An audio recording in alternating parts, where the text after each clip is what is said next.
ले जी, ये बकरी का शौक करें और अली भाई से पूछते हैं कि इस बकरी की क्वालिटी के बारे में हमें बताएं।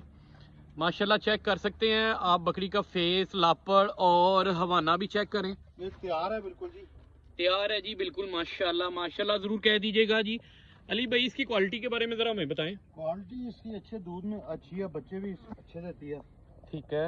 और बाकी तैयार है, ये सोने वाली है।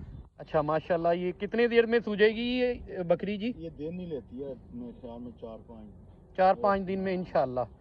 तो अली भाई इसकी जो फेस क्वालिटी है माशाल्लाह इसमें ज़रा थोड़ा सा चेंजिंग लग रही है। क्या चेंजिंग है इसकी? नहीं, इसका फेस जो मतलब लोग पसंद करते हैं वही है। अच्छा अच्छा, छोटा फेस, ठीक कान है। लापर अच्छा है इसका माशाल्लाह जी, सही सही। और दूध में भी अच्छी है, ठीक है ये आप देख सकते हैं।